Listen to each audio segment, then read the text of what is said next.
We can't do it without one another, even though this is rich in Black history. I feel a lot of empowerment in these grounds, and I really hope that I can continue their legacy. In spite of all that's going on in America, there's always hope. There's always God's mercy is renewed every day. So there's new hope each and every day. Hello, and thank you for joining us for our Black History Month special. I'm Sharday LeRae. And I'm Brianna Smith. Over the next half hour, we're walking you through our history that unites us today. For the past month, we've gathered stories from your neighborhoods of Lampasas and Killeen to Bryant and Waco, highlighting Black history, showcasing Black art, local leaders, and ways that you can learn more about your community. Tonight, we're starting this special outside Waco City Hall. And behind us is a historical marker representing a much darker past. In 2023, this historical marker was unveiled in downtown Waco, acknowledging the hanging and burning of 17-year-old Jesse Washington in 1916. His lynching, coined the Waco Horror, sparked a national movement to end lynching around the country. The NAACP defines lynching as a public killing of a person who has not received any due process. These executions were often carried out by lawless mobs. But it was only 3 years later that 20-year-old Bragg Williams was lynched outside of a courthouse in Hillsborough. Our Chantel Belafonte shares his story as a city recently dedicated a marker in his name. I'm Chantal Belafonte, your neighborhood reporter in Hillsborough. For decades, the family of Bragg Williams has been rocked by the circumstances of his death. On January 20th, 1919, a white mob lynched Williams, taking him from the county jail and burning him at the stake.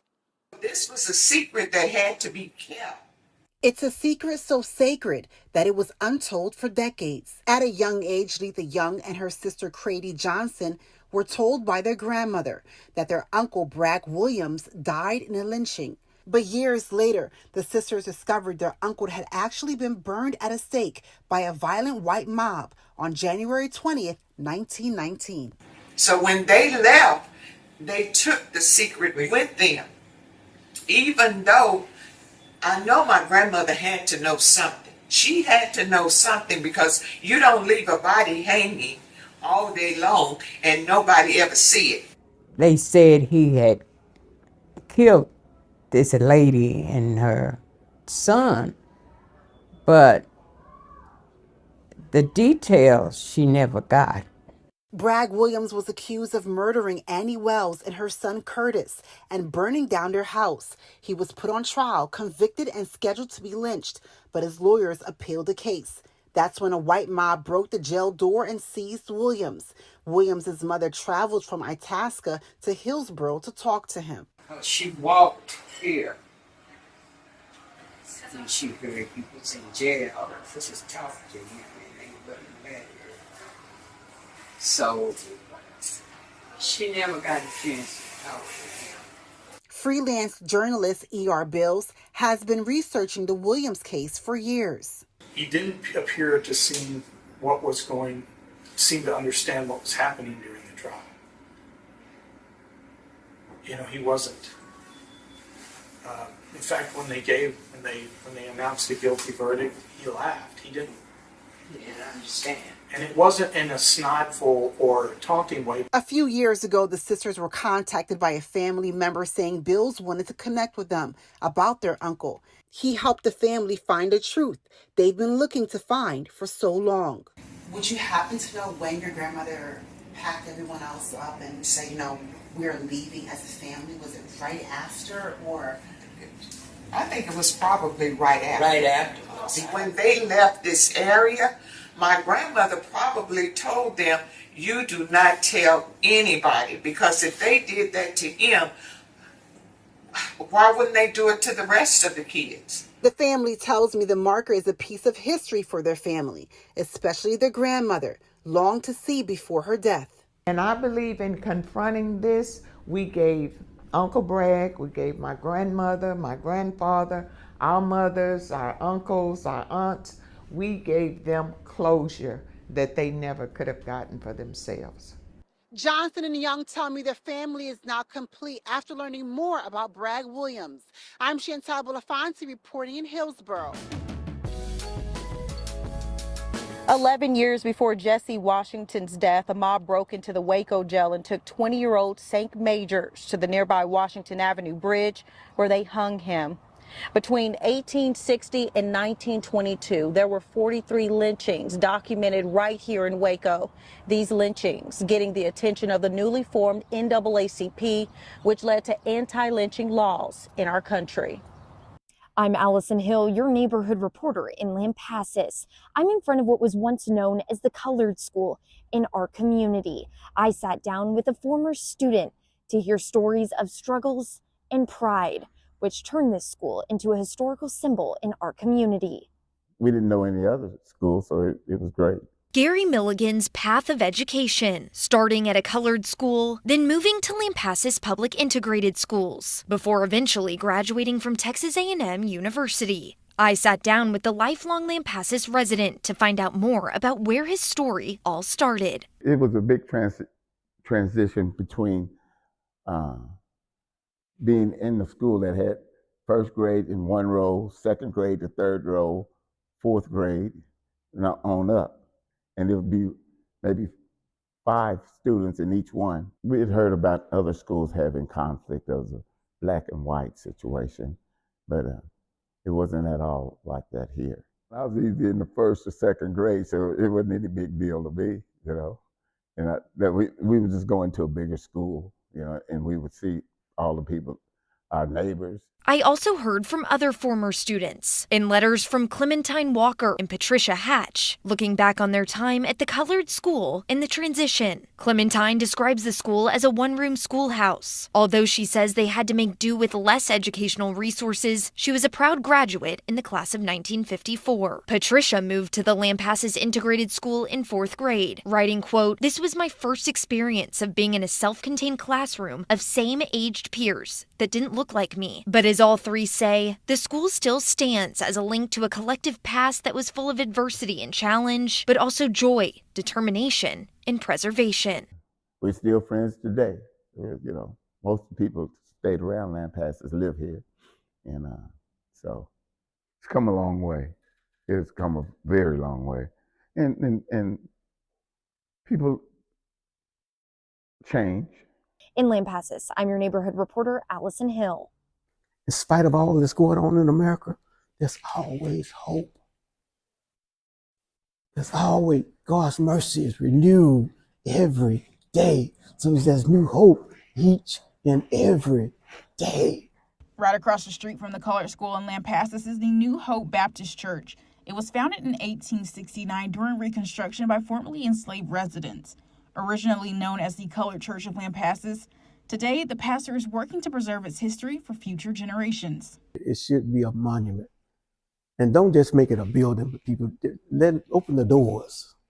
Let them come in and feel that spirit. How important it is to be reminded of where God brought you from. Segregation in places such as schools and churches were common in our neighborhoods. Now, over in Robertson, the largest cemetery in the county just became integrated. In October of last year, the Owensville Cemetery Association finally tearing down a fence that separated black and white residents resting there. There's a lot of slaves buried on this side, and then you have the predominantly white side, which was a lot of prominent white people. The land was designated as a historic Texas cemetery in 2024. Today, the Owensville Cemetery Association continues working to ensure its legacy in the community. From segregation to integration, we've seen significant changes in our own communities, including diversity in critical roles, such as your local government officials, and right here on your screens. Right, Sade, representation matters, and Waco's first black chief nursing officer is proving just that. Our Madison Myers shares her story as she inspires more people of color to pursue careers in the medical field. I'm Madison Myers reporting in your neighborhood of Waco, here outside of Baylor Scott & White, where I spoke to Waco's first black chief nurse officer. She shared with me her journey to success and the importance of representation in our community. You know, I never really thought that I would be a chief nursing officer, let alone the first Black chief nursing officer. As the celebration of Black History Month continues, I got the chance to sit down with Waco's first ever African American chief nursing officer. And I just always want to make sure that I'm giving back to my community and elevating, you know, people of color. Sharing with me the importance of minority representation in the community. Our healthcare providers need to match the community we serve. And as you get Black leaders into healthcare, it helps in broaden our scope of having that healthcare professional within the community. Leaving words of encouragement for our community. If I could say one thing, is to never stop learning and don't be so hard on yourself. And your journey is special because it's your journey. Next, I'll introduce you to a local business owner who is bringing our community together through a love of a good burger. Plus, other Black business owners share their words of wisdom to others who are chasing their dreams.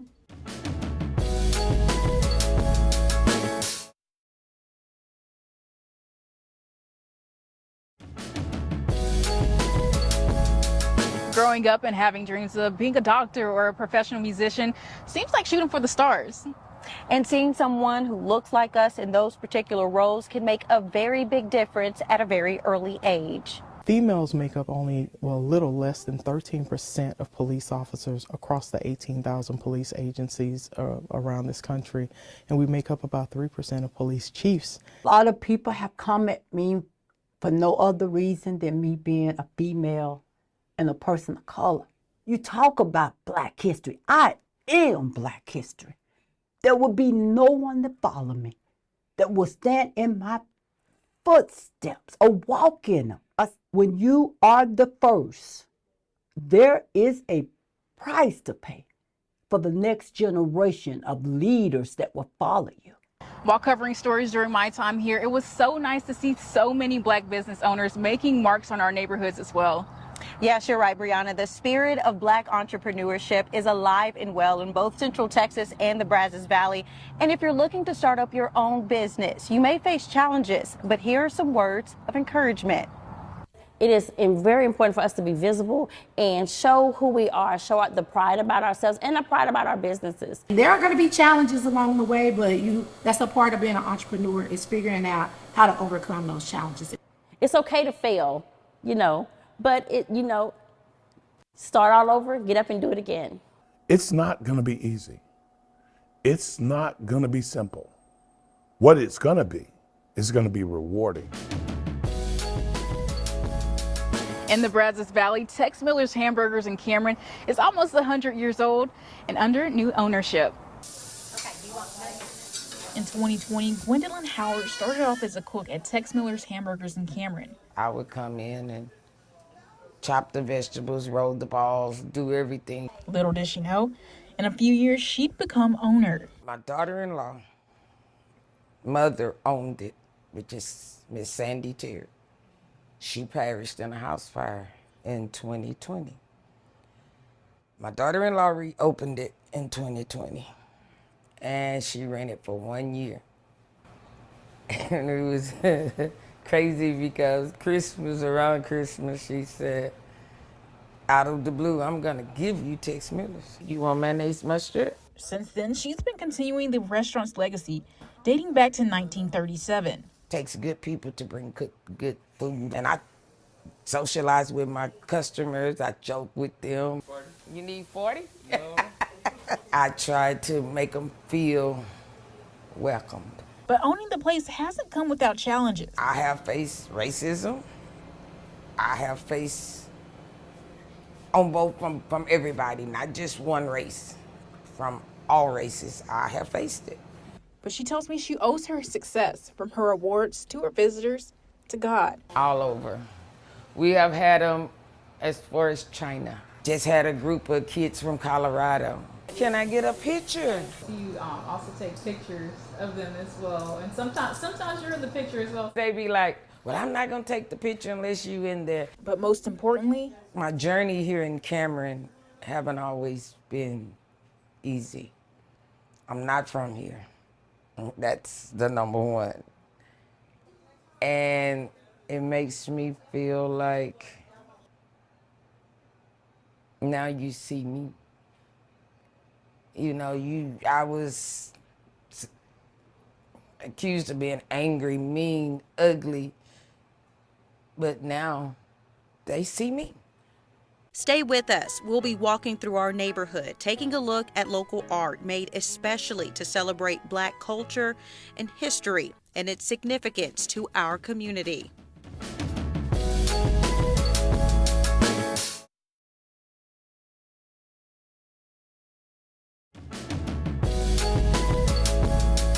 Black history is in our communities, in books, movies, museums, and even art, like this Dr. Martin Luther King Jr. mural here along the Brazos River by a local artist here in Waco, Mr. Ira Watkins. And you may recognize this image from his famous speech, I Have a Dream, set to thousands on the steps of the Lincoln Memorial in Washington, D.C., which we all know was a very pivotal moment in the civil rights movement. Next, we'll show you some local art displays and murals in our Waco neighborhood that not only depicts our history, but is colorful culture in our community. Take a look. A mural of tigers and some playful cubs painted during a period of transition in the late 80s or maybe even the early 90s. And while an exact date is unknown, the mural does have some deep roots in Waco's African American culture. It's history that you can touch and feel today, and it's inspiring for 15-year-old Jeremiah McCrae. But how does a published poet and author find inspiration from a mural at least double her age? Well, it comes from within. I feel more of courage, a lot of history, my ancestors really. They were students, they were the first African American women here too. Tigers were the mascot at the Paul Quinn College campus in Waco. Paul Quinn College, the oldest historically black college in Texas, transferred their Waco operations to Dallas in late 1990 to seize an opportunity of opening up to a larger urban market, leaving these Tigers behind. Well, years later, when Rappaport Academy started renovating buildings on site, they found the Tigers in a dusty state, and in 2015, school officials had the mural professionally sealed to museum quality to preserve history, their campus's roots, for generations to come. It was excited to know that there's this history still unearthed on this campus, and being a part of preserving and passing this on to future generations. We are living representation of the history that has occurred here in East Waco. Elm Avenue isn't just a street in East Waco. Here you can see African patterns. In Africa, patterns have symbolic meanings. It's a neighborhood filled with deep-rooted history, culture, and now art. The figures are elongated to show strength and dignity. Local artist Chesley Smith spent months creating this. And the theme is Black Pride. The 80-year-old artist wanted each color, symbol, and pattern to open our community's eyes to the traditions of Black culture, something Chesley says has been lacking in our community. My inspiration to bring that to the public so that they would have and blacks to have a sense of pride to see images of them on this wall. And across the street, local artists Cade Kegaris and Vincent Thomas have also left their mark. There's so much history packed into this wall. The inspiration behind the Tree of Life artwork comes from the many lives and stories in our city's cultural history. We can't do it without one another. Even though this is rich in Black history, it's just here to celebrate the melting pot that we have here in Waco. Vincent Thomas tells me a big theme in this project is unity. From North Waco to South Waco to West Waco to East Waco, it's all bridging those communities together, and this is what this is about. This is why we create art. Don't go anywhere. We're highlighting Black excellence in our neighborhood sports, from athletes paving the way for younger generations to coaches and athletic directors that guide younger athletes towards success.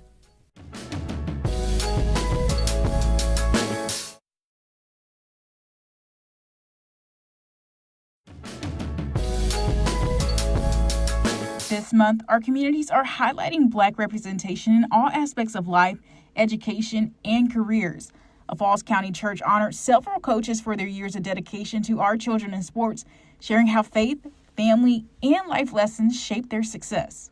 Coaches at that time was role models. Not only did we try to pour into them knowledge of athletics, but we tried to pour into them life. And one Rockdale native is considered a trailblazer on the basketball court.